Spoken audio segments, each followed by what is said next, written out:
The Pentagon's marble floor always made people walk louder. Heels clicked sharper, soles slapped harder, voices bounced off the five rings like they were trying to prove they belonged there. The air smelled like polished stone, recycled air, and that faint metallic tang that clung to every secure building I'd ever worked in. My father's laugh sliced through the hallway like a badly tuned trumpet. "Izzy, you're going to love this," he boomed, waving his visitor badge so widely the lanyard slapped his chest. "They gave me contractor access. I told you, I practically work here now." The red V on his cheap plastic badge swung back and forth, catching overhead light. Behind him, my mother Anna kept her purse clutched in both hands, eyes wide as she took in the endless corridors. My cousin Sophia craned her neck, looking simultaneously awed and bored, the way teenagers do. Laura, my father's second wife, walked slightly behind, the peacemaker position she seemed to take in every room. I walked beside them in my service blues, jacket buttoned, an unremarkable black keycard clipped to my belt. To everyone else in the hallway, I looked like any other mid-career officer weaving through the maze. To my father, I was still Izzy, who works with planes. "Victor, slow down," Mom said, heels tapping too fast. "I don't want to get lost." "We're fine," he said. "I've been here 3 times. I know this place." He didn't. His little IT contract got him into a single wing to fix aging hardware, but you couldn't have told that from the way he held his chin. He pointed down a side corridor like a tour guide. "Over there is where the Joint Chiefs meet," he announced, completely wrong. "I read about it. Situation rooms, all that. Top secret stuff. That's the world I operate in now." Sophia glanced at me. "Is that actually where—" she started. "Not even close," I said quietly. She smirked. "Thought so." We reached the bank of elevators. 4 plain ones, one with a discreet metal band above the doors instead of a floor indicator, its call button rimmed in subtle red. I'd used it a dozen times, always alone or with other cleared personnel, never thinking about what it looked like from the outside. Today, the air near it felt charged. A pair of security personnel stood at a nearby desk, watching the flow of bodies with practiced ease. Their uniforms were crisp, their eyes sharper than they let on. Dad planted himself in front of the stairwell door like a human stop sign. "All right, everybody, stairs," he said, clapping his hands once. The sound echoed. "That elevator's for high command only. Generals, big shots. We do not touch it. We're just guests." Sophia groaned. "How many floors?" she asked. 3, he said. "You'll survive. It's good exercise." He started herding them toward the stair door with broad sweeps of his hand, like he was directing air traffic. The visitor badge bounced harder now, as if it were enjoying the performance. I stayed where I was. "I'll take the elevator," I said. 4 pairs of family eyes swung back to me. Dad's face twisted into the same half-amused, half-dismissive expression I'd seen my whole life. "Izzy, don't be cute," he said. "That's for high command only." His voice carried. One of the security guards glanced over. I felt the weight of the black keycard at my hip, its edges cool against my palm as I touched it. "I have access," I said. It was a simple sentence, but it felt like cracking a ribcage open. Dad laughed, louder this time, the sound bouncing off nearby walls. "You work with planes," he said. "You don't have that kind of access. Don't embarrass me in front of people who actually matter." My mother flinched at the word embarrass, her fingers tightening on her purse strap. "Victor," Laura said softly. "Maybe—" "No," he cut her off. "I have a contract here, okay? They trust me. We follow protocol. We don't touch what isn't for us. Izzy can take the stairs like everyone else." Heat crawled up my neck, but it wasn't shame this time. Not like when he'd corrected my math homework in front of the whole family, only to realize he'd been wrong. Not like when he'd laughed at my Air Force Academy acceptance letter and said, "You? You think you can handle that? This was different. Years of letting him own the room had settled into a solid line inside me. It had been shifting for a long time. Today, it clicked into place. I stepped past him. "Isabel," Mom hissed, "don't make trouble. Your father's proud to be here." I didn't answer. The security guard nearest the restricted elevator was watching openly now, curiosity in his eyes. "Ma'am?" he said as I approached, respectful but alert, gaze flicking to my uniform, my rank, the unmarked card at my belt. I unclipped the card. It looked like nothing. Matte black, no logo, no photo. The kind of thing you'd mistake for a hotel key if you didn't know better. My fingers were steady as I pressed it to the reader. For half a heartbeat, nothing happened. Then the panel above the call button flashed red. Not denial red, the deep, pulsing red of a secure system waking up. White letters burned through it. Access granted. Commander Raven X. The nickname still hit me like a jolt. Not the nickname, call sign. Raven X. The identity buried under layers of classification, the one that existed in secure rooms, never at my parents' kitchen table. Behind me, Sophia sucked in a breath. "No way," she whispered. The guards straightened. The older one nodded, the barest hint of recognition in his eyes. "Good morning, Colonel Navarro," he said. I heard my father's inhale, sharp and audible. Colonel. He'd never said it out loud. He'd always just called what I did her little plane job. The elevator doors slid open with a smooth hiss. Cold, conditioned air spilled out, carrying the faint scent of electronics and metal over the usual hallway mix. For the first time in my life, my father didn't have words. He just stared at the glowing panel, at the red letters that made his contractor badge look like a toy. Commander Raven X. He looked at me like he'd never actually seen me before. "What is that?" he managed finally, voice smaller than I'd ever heard it. I met his eyes. "My job," I said. A uniformed liaison stepped into view inside the elevator. "Colonel Navarro," he said, "we've been expecting you. Do you prefer the direct route today, ma'am?" He glanced past me at my family and the contractor badge hanging off my father's neck. "We can secure space if you need privacy," he added. The ma'am landed where my father's corrections had lived for decades. I stepped into the elevator. Sophia moved like she was pulled by gravity, slipping in beside me before her brain could stop her feet. Mom hesitated, looking between Dad and the open doors. Laura gave her a gentle nudge. "Go," she murmured. "It's her ride." Dad stood rooted to the spot, his visitor badge suddenly too bright against his shirt. The guards waited. The doors didn't close. The system knew my card was in.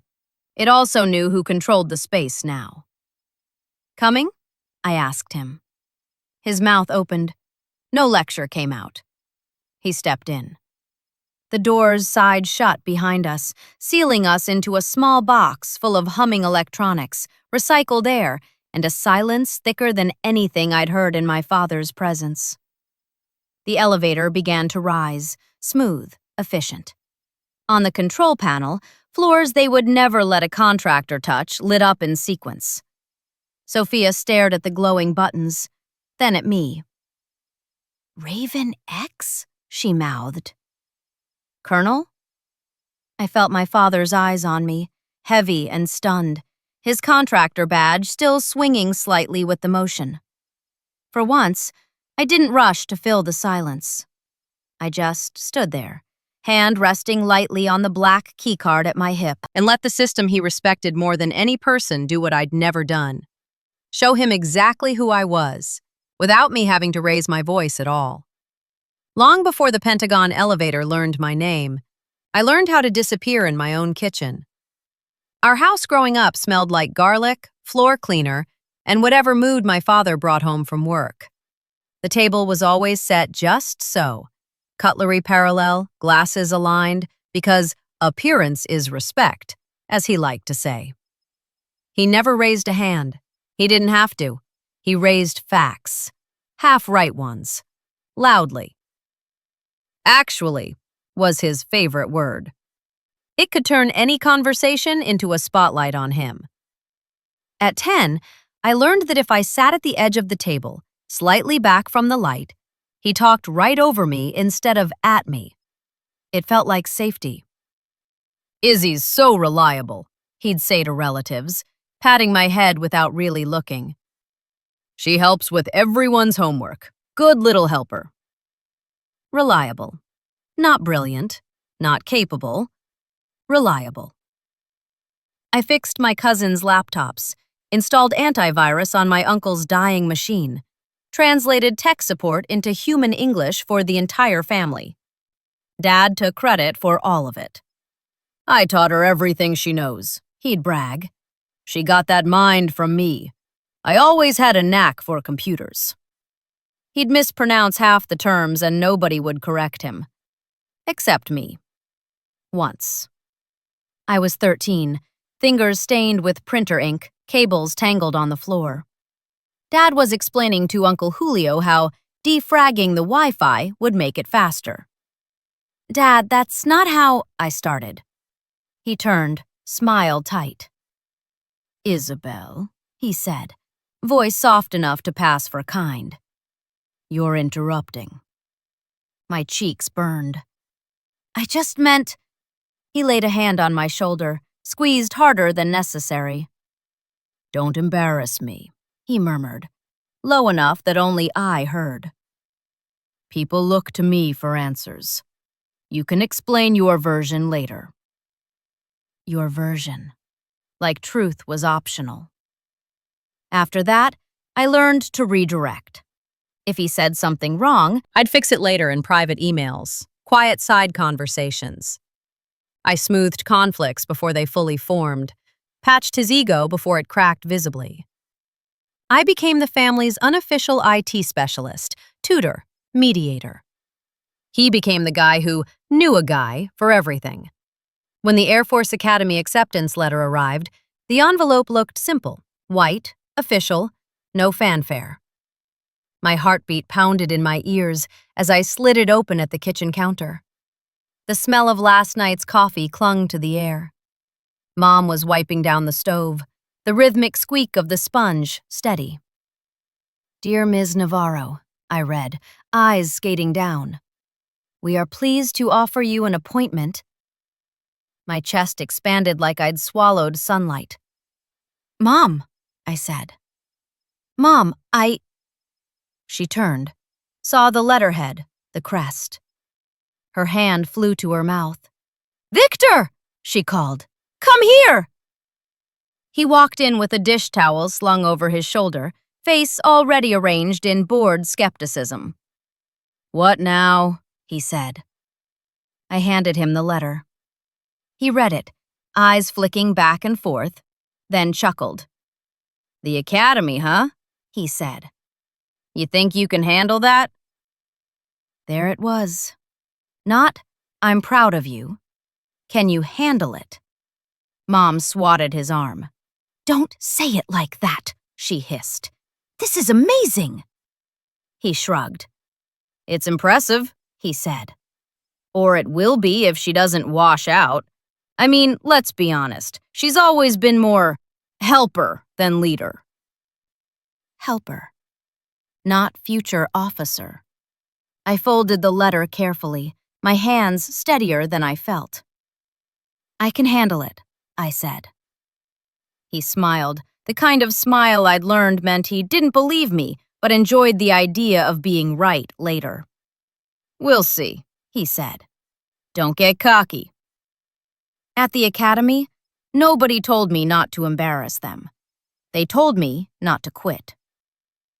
The air in Colorado tasted different, thin, sharp, like you could slice it on your tongue. My lungs burned from altitude and exertion. Gravel crunched under my boots in the pre-dawn dark as we ran, and ran, and ran. Upper-class cadets yelled. Walls pressed in. You either found your spine or you folded. I found mine in the comms lab. While everyone else gravitated toward shiny fighter sims, I found my way to the rooms full of equipment that hummed, blinked, and translated chaos into signal. The smell of warmed plastic and dust collected in wires calmed me. These systems didn't care if I embarrassed anyone. They cared if I got the message through.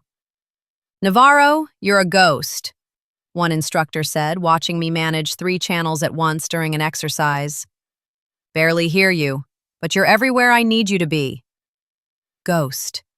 Back home, that would have meant invisible. Here, it was a compliment. At graduation, my parents sat in the stands. Mom cried under her sunglasses. Dad clapped at the right times. Later, at the family reception, he shook my commander's hand. "She works with planes," he said. "Keeps them talking, right?" My commander's eyes flicked to me, amusement hidden. "Something like that," he said. "She'll go far." Dad nodded, already scanning the room for someone else to impress with my half-story. Years rolled. Desert heat on my face as sand scraped the fuselage. Humid air over the Pacific that stuck to my skin under headset cups. The constant, low-grade vibration of aircraft under my boots. The smell of jet fuel soaked into everything I owned. I watched pilots get the glory. I watched logisticians keep the fuel moving.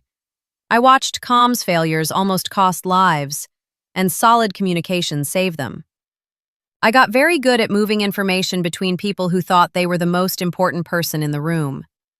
Back home, my father reduced it all to the same line. "Izzy works with planes." If someone asked what I did, he'd answer first. "I'm in IT myself," he'd say. "We're basically in the same world. She talks to pilots, I talk to servers. You know how it is." Later, when I'd try to explain joint operations or how secure comms worked, he'd interrupt. "Don't bore them, honey," he'd say. "We're not at work now." By the time I pinned on Lieutenant Colonel, congratulations were an afterthought in a family group chat full of new baby pictures and birthday emojis. "Nice job," Dad texted. "You're catching up to me, almost." He meant in his own private ranking of importance, not in actual rank. The assignment that changed everything didn't look dramatic on paper. It was a lateral move, technically. Joint Command, DC area, focus on operations and strategic comms. The orders smelled like toner and binder glue. The email subject line was bland. PCS orders, Pentagon, joint. The briefing in my commander's office was less bland. He closed the door, the soft click cutting off the hum of the hallway. "Have a seat, Navarro," he said. The air in his office smelled like coffee and dry erase markers. "You've been on our list for this for a while," he said. "We've got a slot in a joint cell. Quiet, important, and nosy as hell. You'd be good there." "Sir?" I said. He slid a slim black case across the desk. Inside, nestled in foam, was a plain black keycard. No label, no logo. Just matte black, edges precise. "It doesn't look like much," he said. "That's the point." I lifted it out. It felt heavier than its weight. "What's the access?" I asked. "Tiered," he said. "You'll see when you get there. But you're not just running comms for a flight anymore. You're Raven X now." The call sign landed in my ears like static that suddenly resolved into a clear channel. "Raven X?" I repeated. "Joint call sign," he said. "Used when discrete assets need to move in sync. You'll coordinate pieces that don't officially touch on paper, hence the theatrics with the card." He watched my face. "Congratulations," he added. "Everybody talks about fighters and bombers, but information is what wins or loses the next 10 years. Don't let the quiet fool you.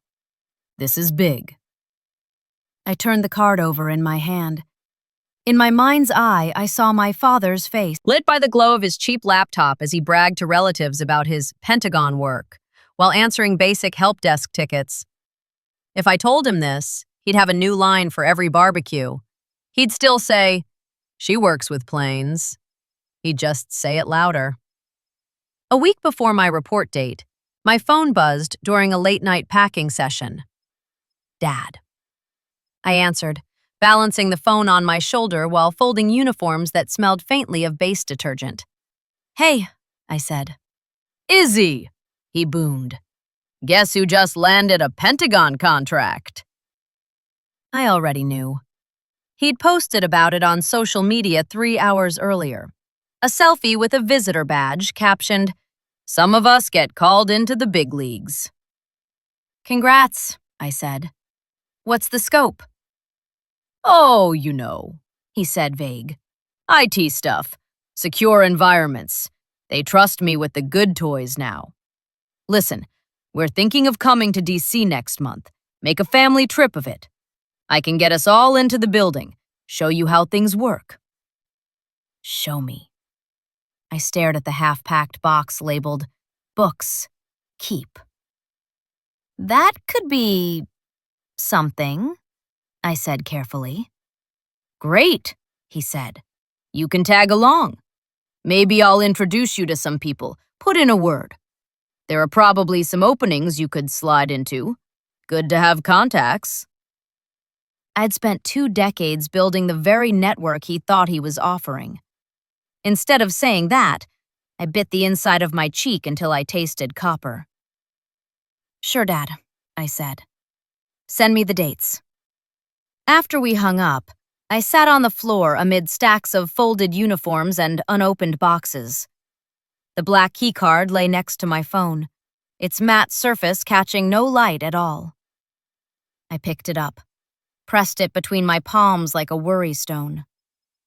I knew exactly what would happen in DC. He'd wave his visitor badge. He'd narrate the building like he'd designed it. He'd talk over me. And I'd do what I always did. Shrink, smile, let him have his performance. My thumb traced the edge of the keycard. Somewhere between the academy and that office. Between desert flights and midnight calls. Between every Izzy works with planes and every unseen brief I'd written, something in me had shifted. I was tired. Not physically, that I could handle. Tired of walking myself down flights of metaphorical stairs so his ego could feel like the only thing that knew how to ride the elevator. The next time I saw him, it would be under fluorescent lights, in a building built on layers of access and rank. He'd have his contractor badge. I'd have a plain black key card. And for once, I wasn't going to tuck it out of sight. The night before the elevator, he held court in a hotel restaurant. The place smelled like steak, wine, and too strong perfume. Low lights glowed off polished wood. DC chatter hummed around us. Lobbyists, junior staffers, a scattering of uniforms. Dad had chosen the table by the window for the view of the city he was helping protect. His contractor badge, still on its flimsy lanyard, lay on the white tablecloth like a centerpiece. He tapped it every few minutes just in case anyone forgot it was there. "So they brought me in because their old system was a mess," he said, slicing into his steak with unnecessary force. "Nobody knew what they were doing. I told them, 'You want real security? You call a Navarro.'" Mom smiled, eyes darting between him and me. Laura sipped her wine, face carefully neutral. Sophia pushed peas around her plate. "Izzy, you'd love it," Dad went on. "Big servers, secure rooms, real clearance stuff. If you play your cards right, I could probably get you an interview. Lateral move from your plane work." He waved his knife vaguely, as if my entire career were an interesting cloud formation he'd noticed from a distance. I took a calm breath. "My chain of command keeps me busy," I said. "I'm where I need to be." He laughed. "Sure, for now," he said. "But having contacts helps. You don't want to be stuck doing the same small stuff forever. Gotta think big. Sophia glanced up, eyes sharp. "Isn't she already a colonel?" she asked. "Is that small?" Dad didn't miss a beat. "Title's one thing," he said.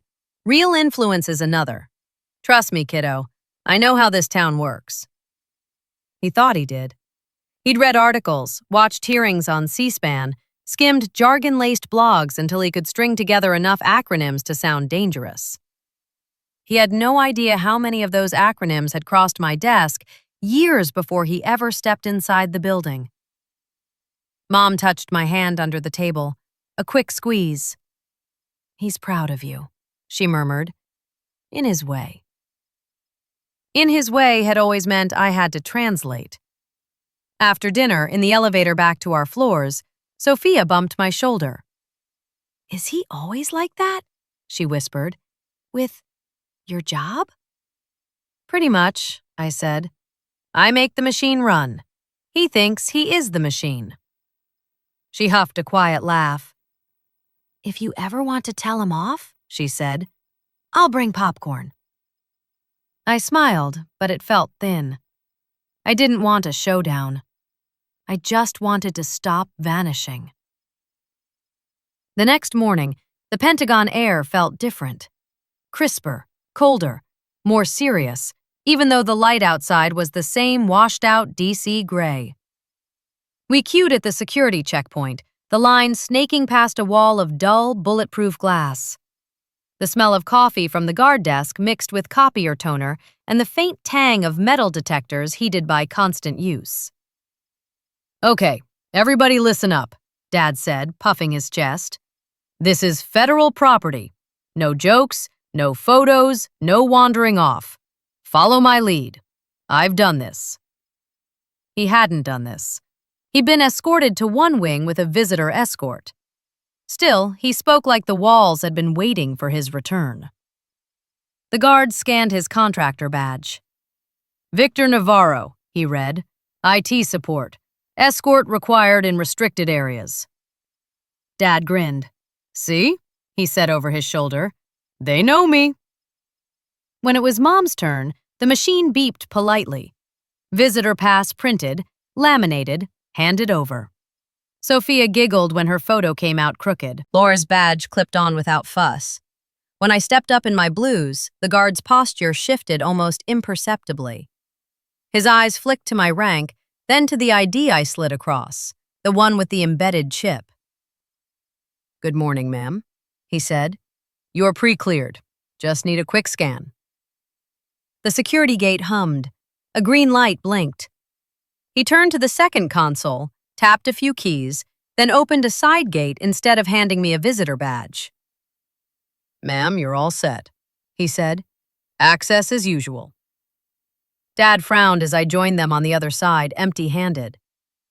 "Where's your badge?" he asked. "They forgot to give you one?" "It's in the system," I said. He scoffed. "That's not how it works," he said. "Everyone gets a pass." The guard heard him, a tiny smile ghosting across his face. "In her case, sir," he said carefully, "her credentials are internal." Internal. Dad didn't know what that meant, but he didn't like not being the one explaining it. He straightened, gripping his cheap badge. "Come on," he said. "I'll show you the corridor my office is off. It's practically a nerve center." He marched us down the E-ring like a tour guide, narrating plaques he didn't understand. "That's where the real decisions get made," he said, pointing to a random conference room. "Behind doors like that. People with actual power." I'd briefed in rooms like that. He'd never crossed most of those thresholds, but I let him talk. It was a familiar old script. The stairs entrance sat near one of the main elevator banks. Unremarkable door, heavy handle, a little "authorized staff only beyond this point" sign above it. Dad headed straight for it.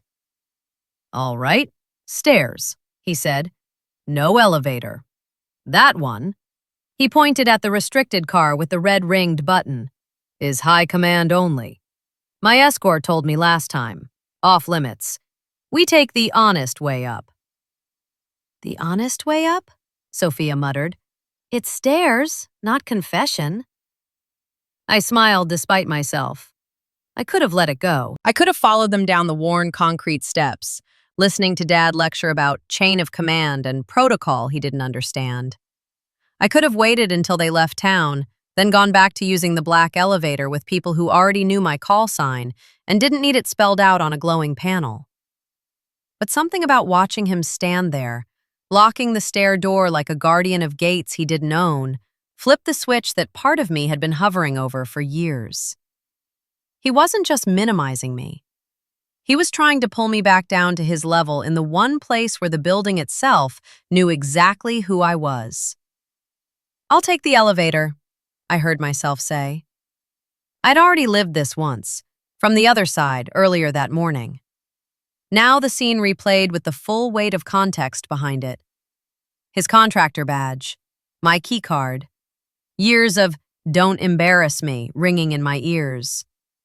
He did his script, stairs, high command, not for people like us. Don't be cute. Don't make him look bad. I'd heard it all before. The difference was, this time, I didn't swallow it and step aside. I stepped forward. The security guard's eyes tracked the movement, alert. Dad's voice climbed. "Izzy, I am telling you." I didn't look back. The keycard reader beeped when my black card touched it, that tiny electronic chirp louder than anything my father had ever said to me. Red bloomed across the panel. "Access granted, Commander Raven X." This time, I watched my family's faces instead of the letters. Mom's hand flew to her mouth. Sophia's eyes went wide, then narrowed with a whole new kind of calculation. Laura just exhaled, like someone had finally flipped on a light in a dim room she'd been navigating by feel. Dad froze. His contractor badge, the one he'd treated like a medal, hung motionless against his chest. "Colonel Navarro," the older security guard said, a fraction more formal now. "Good morning, ma'am." The title hit my father first. "Colonel," he repeated weakly. "You never said." "I did," I said calmly. "You weren't listening." The doors opened. Cold air licked my face, carrying that faint smell of circuitry and filtered air that only exists in high-security corridors. A uniformed liaison stood inside, tablet in hand. "Colonel Navarro," he said. "Raven X, yes? We've got you routed. Do you prefer to keep your family on the unclassified path, or are they cleared for the general tour?" He spoke to me, not to my father, not to the man with the visitor badge. To me. Dad's mouth opened, an old instinct ready to jump in. "I'm her father," he started. The liaison's eyes flicked to him, then to the badge. "Contractor access is noted, sir," he said politely. "This route is key to Colonel Navarro's clearance. She'll specify the party." It was subtle. It was everything. I felt Mom's eyes on me, waiting. For the first time in my life, I didn't automatically defer. "They're fine for the general tour," I said. "No restricted stops. Keep us on the cleared side." "Understood, ma'am," the liaison said. "We'll avoid classified displays." I stepped into the elevator. This time, I wasn't the only one whose reflection stared back at her from the brushed metal. In that mirrored surface, I saw my dad realize in real time that the building he'd been casually name-dropping had given me a name he'd never earned. Raven X. Not helper. Not plain girl. I didn't need to explain it. The elevator doors slid shut on his old narrative like a giant, soundless full stop. Inside the elevator, the air felt colder than the hallway, like it had its own microclimate. The walls were brushed metal, polished enough that our reflections warped slightly, 4 versions of us stretched by angle and light. Fluorescent strips hummed overhead, casting a soft buzz beneath the mechanical whir of the lift. The liaison, Major Harris, his name tag read, stood near the panel, tablet tucked under one arm. His uniform smelled faintly of starch and coffee. "Colonel Navarro," he said as the doors closed. "We can take you straight to C-Ring and cut through the secure corridor. Or we can do the standard loop, keep things vanilla. Your call, ma'am." Ma'am. I'd been ma'am 1,000 times on base. Hearing it here in front of my father felt different. "Standard loop is fine," I said. "They're civilians." "Roger that," he said. His finger hovered over the panel, selecting a route that didn't exist on any tourist brochure. I could feel Dad behind me, radiating a quiet he'd never practiced. Sophia leaned toward the panel, eyes darting between floors she'd never heard of. "What's Raven X?" she whispered at my elbow. "Classified," Major Harris said lightly. "Means your cousin works on things that don't make it into dinner party stories." He didn't look at my father when he said it. He didn't have to. Dad's reflection shifted in the metal, his contractor badge hanging like an exclamation point that had lost its meaning. "Colonel?" he said suddenly, as if testing the word on his tongue. "Since when are you, Colonel?" "Since last year," I said. "We had a ceremony. I sent an invite." He blinked. "I don't remember." "You were too busy with a rollout," Mom said quietly, not looking at him. The elevator glided smoothly past floors civilians would never see, the soft shudder of brakes barely perceptible as we slowed. A subtle chime sounded. The doors parted onto a corridor that smelled like industrial carpet, printer toner, and the metallic tang of secured electronics. Here, the traffic was thinner. More uniforms, fewer suits. The badges were smaller, but the eyes sharper. People glanced up as we stepped out. Most of them clocked my rank and looked away.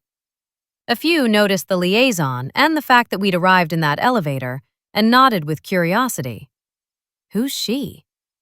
No one looked at my father's visitor badge. "Watch your step," Major Harris said, gesturing us forward. "We'll cut through this way, then loop you past the memorial and the public exhibits." Dad finally found his voice. "So," he said, stepping up beside me, lowering his tone as if the building were eavesdropping. "Raven X. That's some kind of code name?" "Call sign," I said. "Umbrella designation." "For what?" he pressed. "Joint operations," I said. "High-level comms. I can't give you more than that." He laughed, brittle. "Come on, Izzy," he said. "It's me. You know I'm cleared. I'm in IT here now. When the big stuff hits, it all flows past my team sooner or later." Harris's jaw flexed almost imperceptibly. "With respect, sir," he said, still using sir out of habit, not deference. "Your clearance is compartmentalized. Raven X isn't in that compartment." Dad bristled. "Hey, I'm just saying." "You're saying enough," Mom cut in softly. He turned to her, surprised. "Excuse me?" he said. She met his eyes, and for the first time in a long time, didn't immediately look away. "You're doing it again," she said. "In here, of all places. Acting like you know more than you do. Talking over her." She gestured to me. Something in my chest shifted. Major Harris cleared his throat. "If it helps," he said neutrally. "Colonel Navarro's assignment predates your contract, Mr. Navarro. Raven X was already in the system before your badge got printed." His tone wasn't mocking. It didn't need to be. We passed a glassed-in display case, old photos, medals, a folded flag. Sophia slowed, looking. "This is cool," she whispered. "And terrifying." "Accurate summary of the building," I said. We moved on. Dad walked half a step behind me now instead of in front, his usual forward momentum gone. His contractor badge swayed with purpose that no longer matched his stride.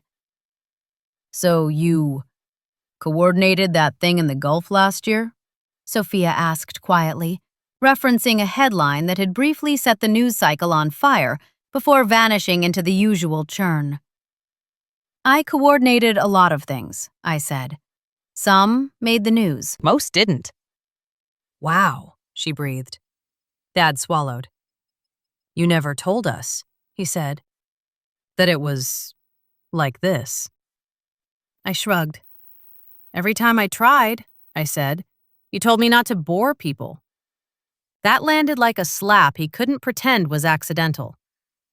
We reached a point where the corridor split, one branch marked with discreet signage, the other unmarked, a simple door with a keypad. Harris paused at the intersection. This way, he said, guiding us down the marked route. Unclassified side. You'll still get your stories for the grandkids. Dad opened his mouth. Maybe Isabel can... he started. Colonel Navarro, Harris corrected gently. Dad blinked. Maybe Colonel Navarro, he repeated, tasting the words. Can show us her office? I shook my head. That part's sealed, I said. The bits you get to see today are the outer shell. The rest stays in the core. He frowned. So what do you do exactly? He asked. You work with planes still? Harris actually smiled at that, one corner of his mouth tugging upward. She works with priorities, he said. Signals, assets. Imagine trying to keep a dozen conversations straight in a dozen languages, none of which admit they're happening. That's her day. He didn't look at me as he said it. He didn't need to. Dad's mouth closed. We wound past memorial walls, flags, exhibits about past conflicts. In one section, a group of visiting ROTC cadets snapped photos of plaques under the watchful eye of their instructor. Their eyes followed us briefly. One of them nudged another when he noticed my rank.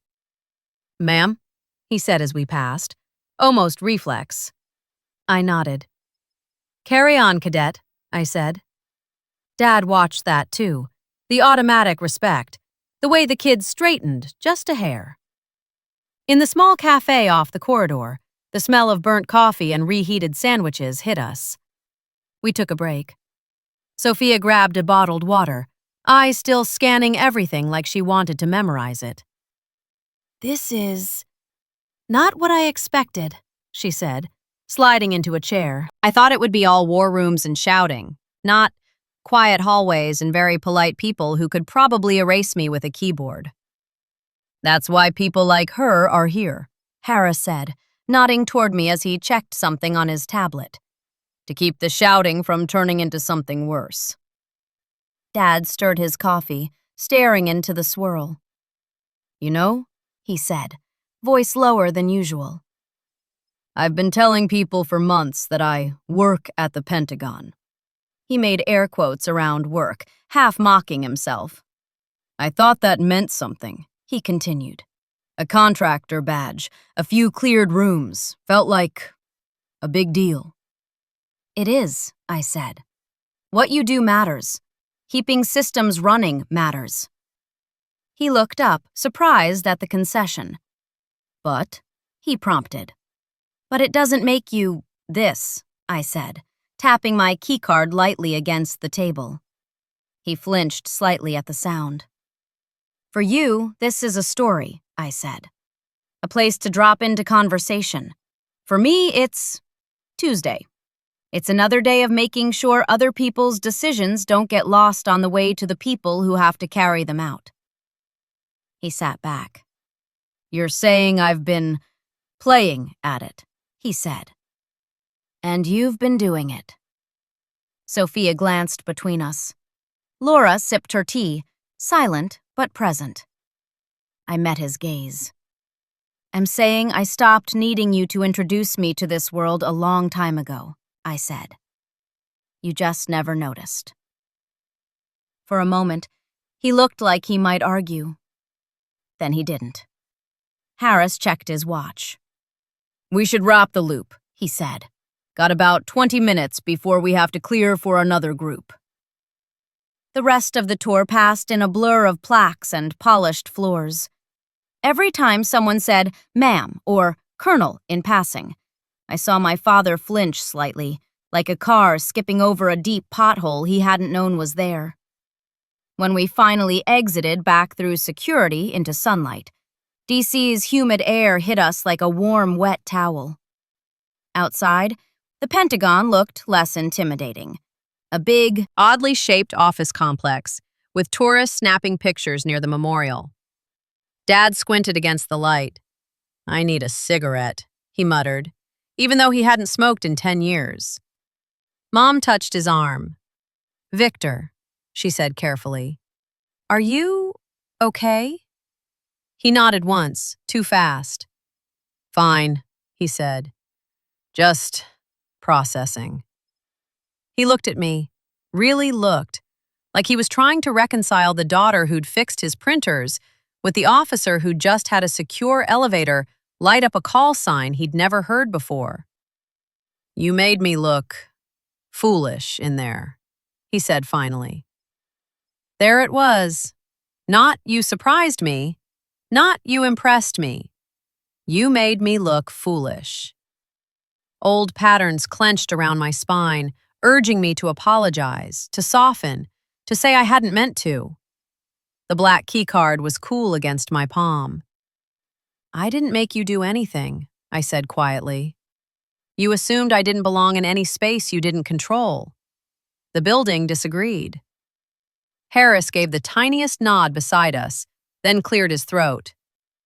"I'll leave you to it, ma'am," he said. "Thank you for your time today." He turned to my father, Mom, Laura, Sophia. "Folks," he said, "hope the visit gave you a fuller picture." Then he walked back toward the security entrance, leaving us in the sunlight and the echo of a morning where, for the first time, my father's voice hadn't been the loudest thing in the room. It had been a red screen, a quiet beep, and 3 words. "Access granted. Raven X." We didn't talk much on the drive back to the hotel. Traffic hummed around us in waves, horns, engines, the low whoosh of buses. The car smelled like air conditioning and fast food fries from a forgotten bag Sophia had found under the seat. Dad stared out the passenger window, contractor badge still looped around his neck, the plastic cooled by the AC. Every now and then he'd lift it like he was going to take it off, then drop his hand again. Sophia caught my eye in the rearview mirror, eyebrows raised. "Well, that was something," her look said. At the hotel, the lobby's citrus cleaner hit my nose as soon as the sliding doors parted. Overhead lights reflected off the marble floor, bright enough to make me squint after the softer Pentagon corridors. We'd barely made it past the front desk when Dad turned. "Dinner," he said sharply. "All of us. 6 o'clock. We need to talk." Mom's shoulders dropped. "Victor, maybe—" "6," he repeated, already heading for the elevator. "Don't be late." He stalked off, badge bouncing. In my room, I peeled off my uniform jacket, hanging it on the back of a chair.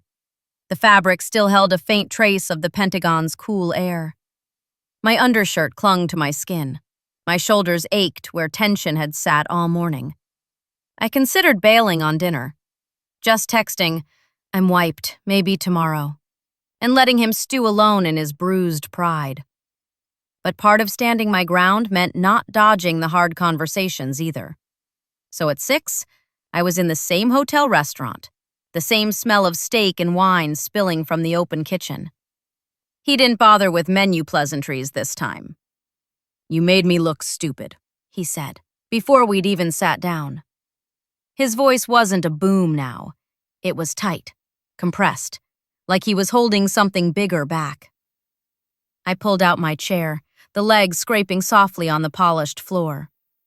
The light from the chandelier overhead gave everything a golden tint that felt at odds with the tension curling in my stomach. "I followed procedure," I said. "I used the clearance I earned." You're the one who shouted about stairs. He flinched. I was protecting you, he said. That elevator, high command only. My escort said, your escort was talking about you, I cut in. Not me. He slammed his hand on the table. Silverware jumped. A couple at the next table glanced over. See? He hissed. This attitude. You think you're better than us now. Old reflexes kicked in, an urge to shrink, to calm, to fix. I kept my back against the chair instead.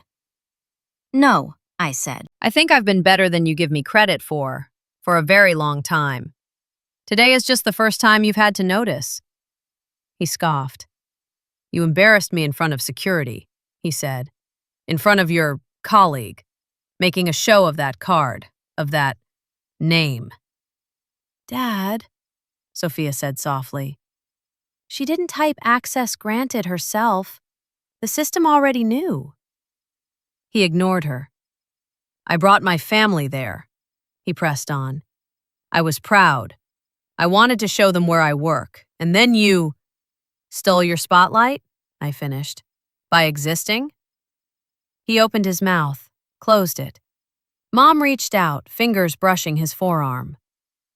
Victor, she said, voice shaking. She didn't do this to you. He shook her off. You don't get it, he said. I've spent my whole life building respect, being the guy people go to. And suddenly I'm standing there in front of my own daughter and… He broke off, swallowed. And I'm the one who doesn't know what the hell is going on. That's not sudden, I said quietly. That's just the first time you couldn't talk over it. Laura spoke up from the end of the table, her voice calm but firm. She warned you, she said. So many times. You just never listened long enough to hear anything past your own voice. He shot her a wounded look. Oh, so now you're all against me, he said bitterly. Great. Fantastic. I bring you to the seat of power and… You brought us to the lobby, Sophia muttered. She brought us upstairs. He somehow heard that. You were supposed to play along, he said to me, almost desperate now. Like always, let me lead. Let me be the expert. I'm not your prop, I said. Not anymore. You wanted to perform Pentagon guy in front of the guards. The building told the truth. That's not my fault. The restaurant's murmur pressed in, glasses clinking, low conversation, cutlery on plates. Somewhere, a waiter dropped a tray. The small crash made all of us jump. He stared at me, breathing hard. You've changed, he said finally. No, I said. You're just seeing me clearly for the first time. The words hung there. He pushed his chair back suddenly, the legs scraping harshly. I need air, he muttered, and walked out, contractor badge swinging wildly against his chest. Mom watched him go, eyes wet. I knew this day would come, she said softly. I just didn't know what it would look like. Sophia turned to me. You okay? She asked. The steak smell turned my stomach. I'm tired, I said. But I'm not sorry. Laura nodded. Good, she said. You shouldn't be. He didn't come back to the table. We ate in a strange quiet, knives scraping plates, the dim light making our glasses glow amber. Later, in my room, the city lights cast soft rectangles across the carpet. The AC hummed. My keycard lay on the nightstand, matte black in the lamplight. My phone buzzed once. A text from Laura. He's in the bar. Quiet. That's new. Sophia thinks you broke something he needed broken. I stared at the screen. Guilt crept in, old, familiar, trying to squeeze back into its usual space. I almost texted back, should I go down there? I didn't. Instead, I typed, thank you for having my back. I'm not fixing this for him. He can sit with it. She replied with a single line. Good. It's his turn to do the work. Weeks passed. Pentagon life slid into its rhythm. Emails, secure briefings, the soft hiss of doors opening to keycards most people never saw. The black card warmed against my hip from constant contact. The Raven X tag lived mostly in coded documents and encrypted calls, not on elevator screens, but the echo of that red "access granted" lingered. I didn't hear from Dad. I heard about him. Contractor rumor mills are efficient. Over burned coffee in a break room, I overheard two IT guys talking. Navarro? One said. The loud one? Yeah, the other replied. Tried to tell a field grade how the access system works. Turns out she was on the classified list he didn't even know existed. Heard he backed way off after that. Embarrassing. I kept my eyes on my mug, but my ears sharpened. He had it coming, the first guy said. You don't peacock around this place. Sooner or later, the building peels you. They laughed. I didn't. Back home, Mom's calls came more often. She'd talk about the garden, her book club, what Sophia was doing. Then, invariably, he's been quiet, she'd say. More than usual. Snaps sometimes, then apologizes. Laura got him to see a counselor. Can you believe it? I could. She'd always been braver than she let on. Sophia texted me screenshots of family chats. He doesn't brag about my Pentagon work anymore. Just sends pictures of the dog. I kind of like this version. Old guilt rose again. The part of me that had spent decades rushing into the spaces his ego broke, cracking jokes, diffusing tension, explaining his outbursts to worried relatives, itched to do it again. To call, to say, you're not nothing. You just needed to see I wasn't either. Dr. Marshall's voice cut through that instinct, steady. In families like yours, she'd said in one session, her office smelling of peppermint and paper, the fixer often feels responsible for everyone's discomfort. The truth is, discomfort is how people grow. You stepping back is not abandonment. It's giving him a chance to develop an actual spine instead of propping up his ego. So I didn't call. I didn't send a soothing text. I let the truth sit. I did, however, tighten my own boundaries. I rewrote my personal contact forms, listing Grandpa and a trusted colleague as my emergency notifications. I sent Mom my advanced directive, highlighting the section where my father's name did not appear. This isn't punishment, I wrote. It's clarity. One evening, after a long day in the joint ops room, I sat on the floor of my on-base quarters, back against the couch, laptop humming on the coffee table. The room smelled like takeout noodles and the faint tang of jet fuel that always seemed to cling to everything on base. The only light came from the desk lamp, throwing a small, warm circle onto my promotion certificate pinned on the wall. My phone buzzed on the cushion beside me. Dad. For a long second, I just stared at the name. Then I breathed in, breathed out, and opened the message. Can we talk? Just 4 words. No jokes, no posturing, just a question.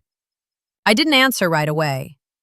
I let my hand rest on the black keycard at my hip, feeling its edges, remembering the cool air of the elevator and the silence that had followed. For years, he'd set the terms of every conversation. If I replied, this one would be on mine. Somewhere between my thumb and the send button, I realized this was the real test. Not whether the elevator doors would open, whether he would. We didn't meet in a restaurant or a family living room. We met in a coffee shop 3 blocks from the base. Neutral ground with enough noise to blur sharp edges and enough light to make honesty harder to hide. The place smelled like espresso, baked bread, and burnt milk. Baristas called out names over the hiss of steam. Laptops glowed on nearly every table. I arrived 10 minutes early, dress shirt open at the collar, rank pinned but jacket off. My keycard rested at my hip as always, a quiet wait. He arrived 5 minutes late, which was early for him. No contractor badge, just a worn polo, jeans, and a face that looked more tired than I remembered. Lines deeper around the mouth, eyes shadowed. "Izzy," he said, stopping at the table. "Colonel." He stressed the title deliberately. "Dad," I said. He sat down, hands wrapping around the coffee he'd brought from another place. He never trusted new menus. For a moment, we just sat in the aroma of roasted beans and other people's conversations. "I started seeing someone," he said finally. "A barista?" I asked automatically, then winced at my own joke. He huffed a dry laugh. "A therapist," he said. Laura pushed. Hard. Said she was tired of living with a man who needed to be the smartest person in every room, even when he was alone. That sounded like her. "How's that going?" I asked. "Humbling," he said. "Expensive. Necessary." He took a breath. "The elevator thing came up," he said. "A lot." I waited. "I built my whole life around being the guy with the answers," he said, words slow, as if he were building a structure he didn't entirely trust. "I wasn't the best at school, never made it past community college. But I could talk. I could read just enough to sound like I knew more than I did. People listened. I liked that." He stared into his coffee. "When you were born," he continued, "I told myself I'd make sure you never felt small, that you'd always know you were worth listening to." A bitter smile crossed his face. "Then you got smart," he said. "Smarter than me. Quieter. People listened to you without you having to perform. And he swallowed.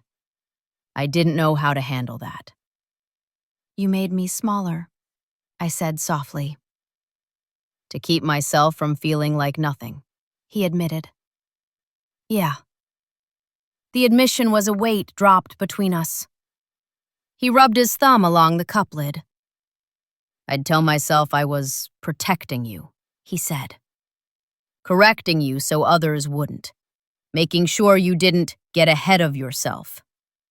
The therapist said that was bullshit." I almost smiled. "She sounds smart," I said. "She is," he said. "She asked me a simple question. Do you want to be right, or do you want to have a daughter?" He looked up. "For a long time," he said, "I chose being right, or feeling like it. The Pentagon gig made it worse. Suddenly I had this badge, this building, this story. I work at the Pentagon. It made me feel important, like I'd finally caught up." He shook his head. "Watching that screen light up with Raven X, hearing them call you Colonel, realizing you'd been living in a world I'd only been playing at." He trailed off. "It shattered something," he said. I let the silence stretch. The coffee shop noises filled it. Milk steaming, a grinder whirring, someone laughing too loud at the far table. "What do you want from me?" I asked. He met my eyes. "Not a reset," he said. "I know we can't pretend none of it happened. I know I can't expect you to hand back anything. Not your proxy forms, not your trust." He swallowed. He hesitated. "I don't want the last chapter of my life to be the guy who made his daughter feel small until a building finally told him the truth." "That chapter already exists," I said. "You can't erase it." He nodded.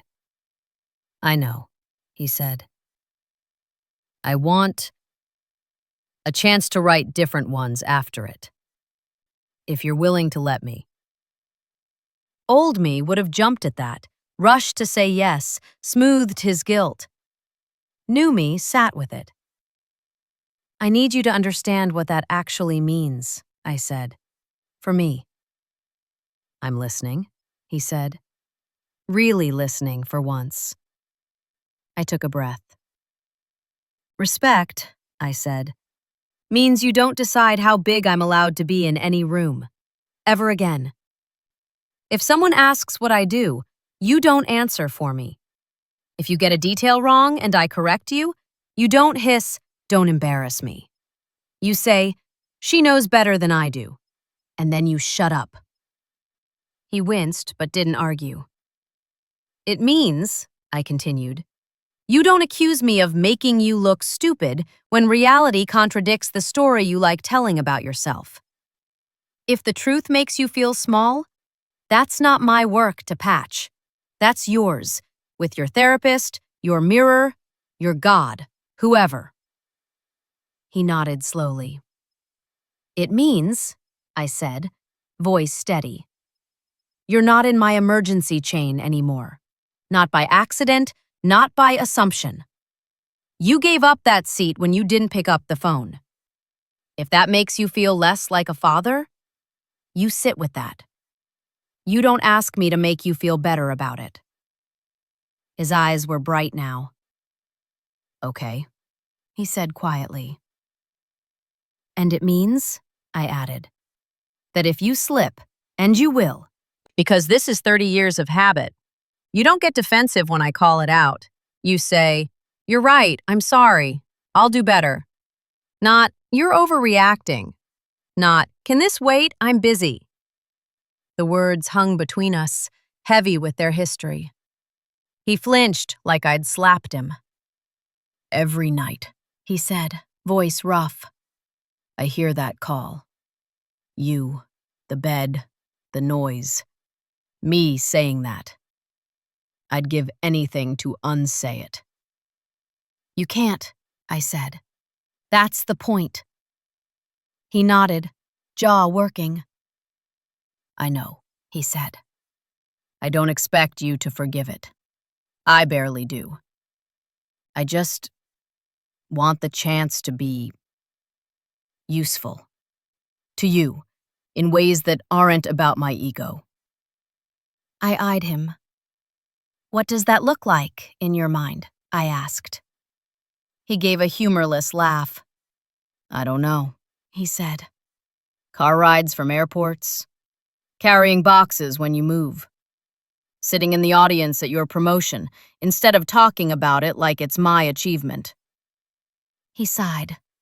Shutting up when you are talking, he added. That last one's big, I said. That's why I saved it for last, he replied. We sat there. The space between us wasn't healed. It was under renovation.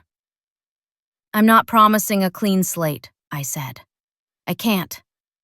Every time I step into a hospital, I'm going to remember that call log. Every time I see a contractor badge, I'm going to remember that elevator. That doesn't vanish because we have coffee and you confess. He nodded.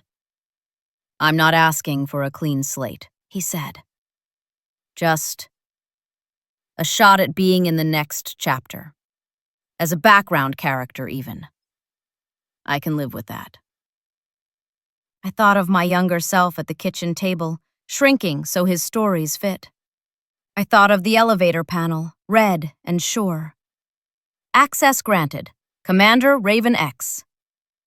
I thought of the nurse who'd told me, you're allowed to protect yourself. This relationship, I said slowly, only exists if I'm allowed to be my full size. No more shrinking. No more pretending I'm less to make you more. If you can't handle that in a given moment, you step back. You don't drag me back down the stairs. He took that in like a man swallowing medicine. I can try, he said. I can learn. Trying isn't enough, I said. You have to actually do it. But trying is a start. He took a breath. Can I come to your next promotion? He asked. When you pin on full bird. I thought of the promotion orders in my desk, already in motion. I'll send you an invite, I said. You'll sit in the audience. You won't make it about you. You'll listen to what other people say about my work without jumping in. If you can do that, we'll see. He nodded. Deal, he said. We finished our coffees with the kind of small talk people use to let big talk settle. Traffic, Sophia's classes, Mom's garden, Laura's patients. When we stood to leave, he hesitated. Thank you, he said, for meeting me, for not shutting the door completely. I clipped my keycard back to my belt. I didn't do it for you, I said. I did it for me. I don't want to spend the rest of my life carrying a story where I never said what needed saying. He nodded slowly. That's fair, he said. I'll try to be somebody who deserves the second chance anyway.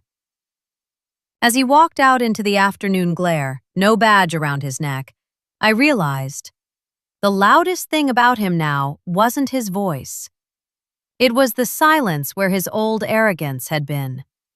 And in that space, maybe, there was room for something else to grow. Not hero worship, not fear. Just a realistic, bounded truce between a father trying to learn humility and a daughter who'd finally learned how to stand at her full height, even when the room was small. Especially then. Years later, when the promotion orders came through, the email was as bland as all the others. Subject: Promotion Ceremony. Colonel Isabel Navarro. The attachment smelled like toner and bureaucracy when I printed it. Official letterhead, signatures, effective dates. The weight behind it smelled like jet fuel, recycled air, coffee, and every late-night briefing that had led me here. Full bird. The last time I'd pinned on a new rank, my father hadn't even read the invite. This time I sent it anyway, with conditions.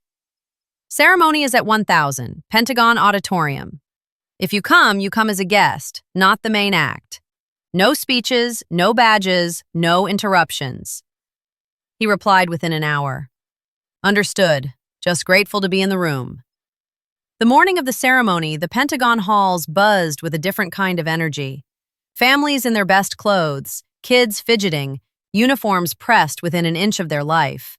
The smell of perfume and aftershave mingled with floor polish and coffee.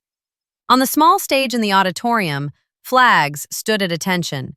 Rows of chairs faced forward, the overhead lights bright but soft enough not to blind. My dress blues hugged my shoulders, the new silver eagle pins still warm from being handled. On my belt, under the jacket, the black keycard rested where it always did. No more conspicuous than usual, still holding doors people outside this building would never know existed. As people filtered in, I saw familiar faces. Commander Ellis, now a captain. Major Harris. A handful of ravens whose call signs never made it onto paper programs. In the third row, I spotted Mom, sitting straight-backed, hands folded in her lap. Laura beside her, calm. Sophia in a blazer, older now, eyes still sharp. And next to them, tie slightly crooked, hands clasped on his knees, no badge around his neck. Dad. He looked smaller without the plastic rectangle, in a good way. The ceremony itself was the usual mix of formality and barely suppressed emotion. Names read, accomplishments summarized, oaths repeated. When they got to me, the officiating general smiled in that quiet way of people who've read your whole file and still like you. Colonel Isabel Navarro, he said, voice carrying in the room. Call sign Raven X. For years, much of what she has done could not be spoken about in rooms like this. Today, we are proud to say her name aloud. Applause swelled. I stood a little straighter. Behind the stage, the screen flashed a slideshow. carefully curated photos that said nothing classified, but hinted at a career lived in 100 shadows. In one, I stood on a flight line, headset on, red dust swirling. In another, I was a small figure at a conference table, screen behind me full of lines and numbers only a few people in the room truly understood. In a third, shot candidly, I stood in front of that same restricted elevator, card in hand, expression focused. The caption at the bottom didn't say Raven X. It said, Colonel Navarro, Joint Ops, Comms. Access granted. After the pins were placed and the oath repeated, people lined up to shake my hand. Proud of you, Colonel. Well deserved. Couldn't happen to a better Raven. When the crowd thinned, my family approached. Mom's eyes were wet. You look incredible, she said, voice catching. I can't believe I ever told you not to make waves. You were trying to keep the peace, I said. I just needed a different kind of peace. Sophia hugged me, arms strong. You know you broke my measuring stick that day in the elevator, right? She said. Now when guys talk over me in meetings, I just picture them getting peeled by a red access granted screen. I laughed. Whatever works, I said. Laura smiled. No contractor badge, I observed. He retired the costume, she said, voluntarily. Dad stepped forward last. For a moment, we just looked at each other. No script, no stage. You did it, he said quietly. Not despite me. Not because of me. You did it. On your own feet. He glanced down, grimaced. Well, foot and card, he amended. I smiled. I had help, I said. From people who showed up when it counted. He nodded. I wasn't one of them, he said. Not then. He swallowed. I can't ever fix that, he added. But if you'll let me, I'll spend whatever time I've got left making sure I never put my ego between you and your own life again. He wasn't performing. His voice didn't reach for the corners of the room. It stayed right where it needed to be, between us. I'm proud of you, he said. Not in the way I used to say it, to make myself look good. I'm proud I get to be the man who says, that's my daughter, and then shuts up. That last part mattered more than the first. Thank you, I said. We didn't hug, not yet. Boundaries didn't vanish with a rank, but the space between us felt different, less like a chasm, more like a cautiously rebuilt bridge with clear weight limits. After the ceremony, back in my office, the quiet felt loud. The room smelled like paper, coffee, and the faint ozone of too many electronics crammed into one space. On the wall, my old shadow box had grown. Next to the miniature notary log from Hannah's story and the deployment coin, I'd added a tiny printout of a red pixelated screen. Access granted. Raven X. On the shelf beneath, my new colonel certificate leaned against a framed photo of that infamous elevator day, snapped later from security footage, printed and given to me as a joke by Major Harris.